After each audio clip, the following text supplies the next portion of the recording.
eles queriam dar, pessoal, como se fosse um órgão paralelo, certo? Uma agência, como tem a Unesco, como você tem a FAO, ou seja, que esse órgão, o Programa das Nações Unidas para o Meio Ambiente, ganhasse um status de agência. Não se sabe o que vai acontecer, porque isso vai ser resolvido agora, em setembro. Pessoal, isso aqui foi muito falado na televisão. Muito. Pessoal, em terceiro, a questão dos oceanos, certo? De criar... Vocês sabem que nós temos as nossas águas. Você tem águas internacionais. Ou seja, como preservar essas águas internacionais? Pessoal, essa informação aqui, eu tirei ela do Jornal do Brasil, certo? Do Jornal do Rio de Janeiro. Só que eu estava vendo em outros meios, não estava chegando nesse consenso aqui. Ou seja, de que houve realmente um avanço nessa questão dos oceanos, da preservação dos oceanos. E na carta, lendo a carta, certo? Lendo o documento final, como falei para vocês, eu baixei e li o documento. Pessoal, não ficou nada. Você lendo, você sabe que existem mil maneiras de você falar a mesma frase, certo? E às vezes você floreia, você acha que é aquilo, mas se você fizer uma leitura atenta, não é bem por aí, certo? Ou seja, vai se discutir essa questão do oceano, mas ela ficou também para ser resolvida posteriormente agora em 2015, certo? Por favor. Esse aqui é o ponto-chave, como eu acabamos de falar aqui. Ou seja, dinheiro, ser criado um fundo de 30 bilhões, ser financiado pelos países ricos.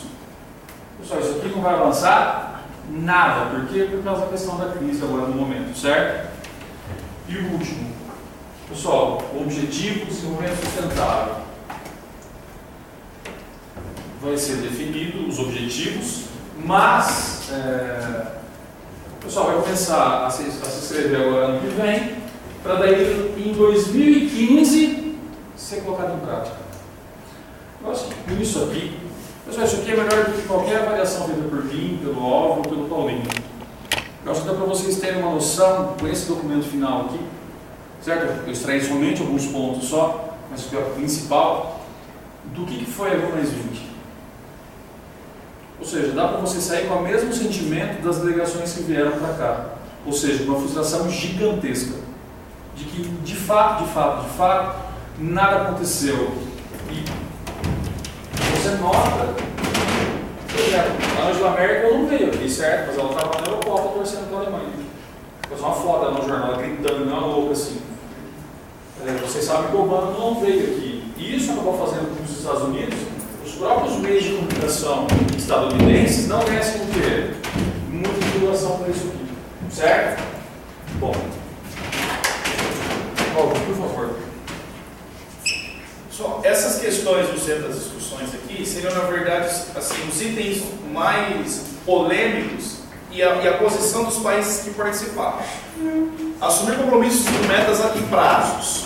Quer dizer, a única a favor. Vamos dividir em três grupos. Tem a União Europeia, o grupo dos Estados Unidos, Canadá e Austrália, Coreia do Sul e G77. Lembra que G77 são os emergentes, a gente, tá? São os pobres aqui desse grupo, todos emergentes. Então, o único a favor da União Europeia contra todo mundo, tá? Acabar com o subsídio no caso ao petróleo, para ter um menor consumo de petróleo, tá? Porque o petróleo é tudo que polui pra caramba. A favor, a União Europeia, de novo, contra Coreia do Sul e Japão, e em termos Estados Unidos, Canadá, Austrália e 77. Esse, em termos, entenda que é praticamente contra, tá? Em termos é simplesmente para dar uma camuflada nessa questão que eu sou contra isso, porque falar que é contra logo de cara, por exemplo, é feio, né? Cara, então fala aqui em termos, tá? Fundar uma agência internacional independente, no caso seria voltada para essa questão em si do meio ambiente, então mas uma organização da ONU mais específica, de novo a favor da europeia e contra, né, aí você tem os outros em termos, aí os três ricos. Criar um novo conceito de PIB seria considerar também a riqueza natural, viu? Todos são a favor disso, então pelo menos nesse item aqui a gente não teve uma, né, discordância. Nesse caso o Brasil seria teria algumas vantagens, tá?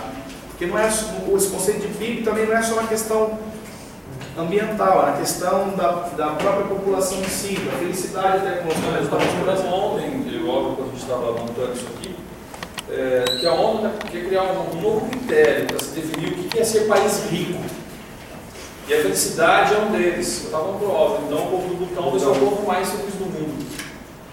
Ou seja, não colocar apenas a circulação de dinheiro, o conjunto de riqueza, mas sim a felicidade do povo e o teto de riqueza. E o Butão na África é um país, como qualquer outro da África, muito pobre. Então, quer dizer, você acaba distorcendo um pouco o que realmente seria o conceito de PIB. E a ajuda financeira dos ricos para os pobres.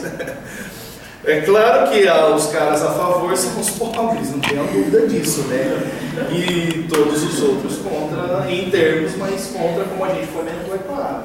Então, pessoal, lembra que a maior alegação para que isso não aconteça é a crise econômica. exato, é a maior justificativa, né?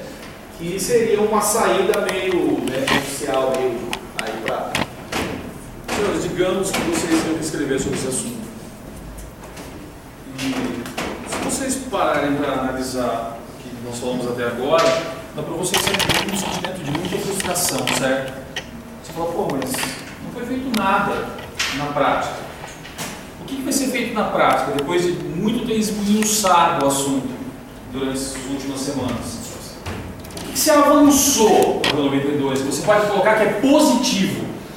Foi a reunião dos prefeitos das maiores cidades do mundo que se colocaram metas sem ficar esperando decisões em nível federal, em nível global. O que a gente pode fazer aqui dentro da cidade?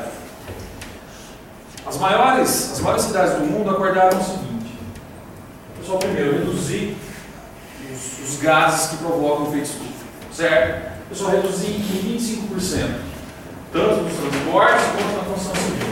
E eliminar todos os lixões até 2014. Pessoal, segundo, fortalecer o programa das Nações Unidas para o Meio Ambiente. Pessoal, esses foram os dois avanços que, com muito custo, lendo aquele documento e lendo uma série de sites aí, lendo o jornal, procurando, foram os avanços que a gente pode colocar como concretos na Rio 92, perdão, da Rio mais 20, certo? Isso é concreto, isso aqui está acontecendo. Certo? Isso vai se acordar. Vamos ver se vai acontecer. E as críticas? Por favor, Alvin.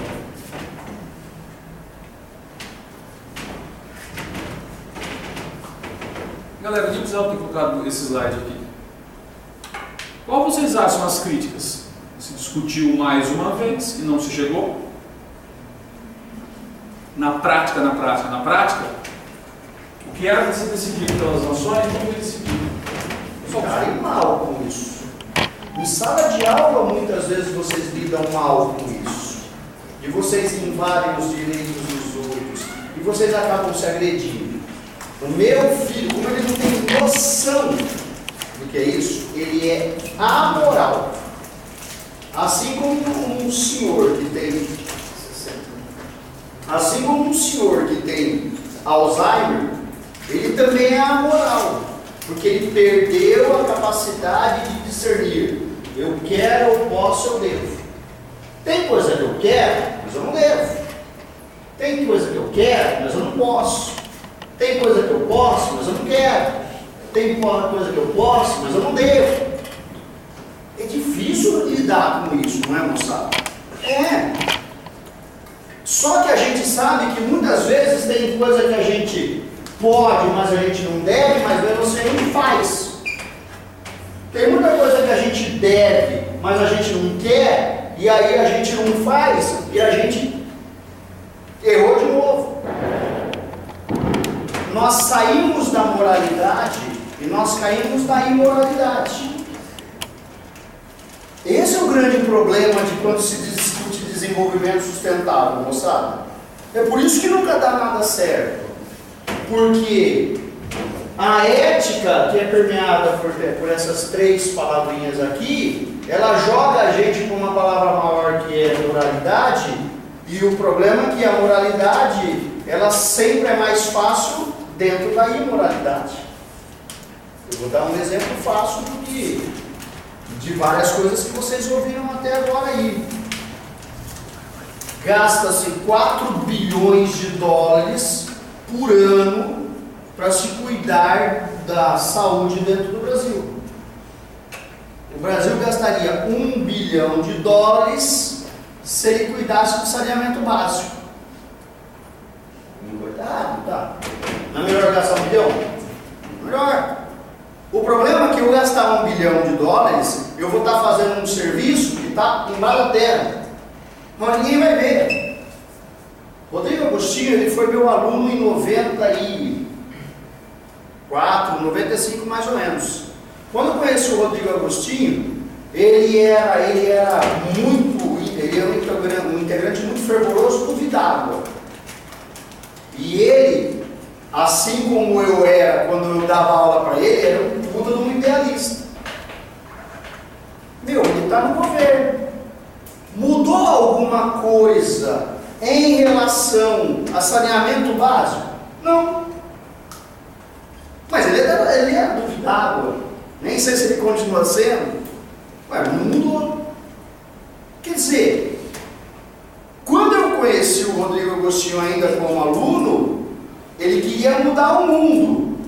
Mas ele não dava para ele mudar o mundo, mas dava para ele dar uma melhoradinha ao mundo, não dava? Só que ele chegou no melhor lugar que tem na área do executivo, e a hora que ele podia fazer alguma coisa, ele não fez efetivamente nada. Por quê? Porque os governos, para eles é muito mais fácil fazer o quê? Cuidar do que está em cima da terra do que está embaixo da terra. Eu vou fazer 3 hospitais e eu vou me reeleger. Eu vou consertar o saneamento básico, ninguém vai ver.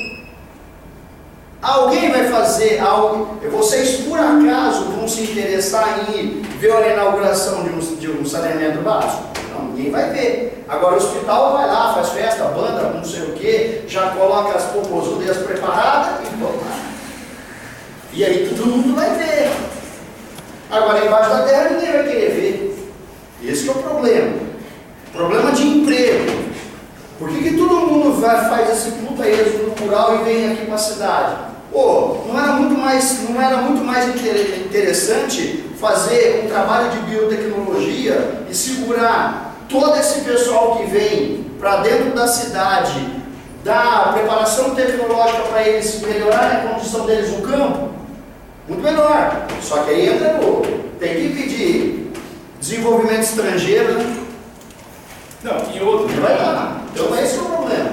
Além da questão da ideologia, jogando na prefeitura, por exemplo, você tem, muda isso, a burocracia é absurda.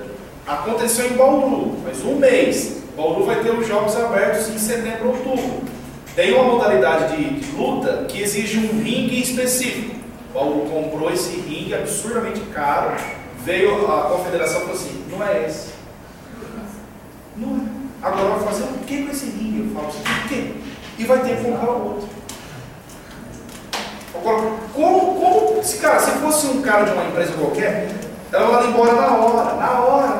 Mas não. Beleza, deixa aí, vamos comprar o outro. É nosso dinheiro, cara. Quem é corintiano aqui? Quanto custou o estádio do Corinthians? Quanto que vai custar o estádio do Corinthians? Não, 1 bilhão é o preço do nosso saneamento. Vocês perceberam? E eu não estou falando porque é do Corinthians. Eu só estou usando o mesmo número de uma coisa que era importante pra caramba para todo mundo. Olha a quantidade de pessoas que a gente resolveria o problema de doença, pessoal. Eu não sei se vocês sabem, como eu estou lá dentro, eu estou vivendo essa situação de todas as vezes que eu tenho que viajar para o Paraná, passar o medo de pegar gripe A1N1. Porque já morreram 26 pessoas lá. Só que olha o que está acontecendo. O governo ele não está dando vacina para o pessoal lá. O pessoal está tendo que comprar a vacina por R$60. E mesmo se fazendo filas gigantescas no Paraná para se comprar a vacina, você conta grossa. Verdade, então você sabe disso que eu estou falando. O nego está gastando R$60 e está faltando vacina. Sabe para quanto dá a vacina? Mais uma semana, não é? Uma semana, moça. Morreu gente, um em Ponta Grossa, se eu não me engano, né? um em Ponta Grossa, um em Tibagi, Londrina, morreu um monte de gente. Justamente por onde eu passo. Porque eu vou para Cascavel, que é mais para longe. Então, quer dizer, só que não interessa, pessoal. Tudo todas as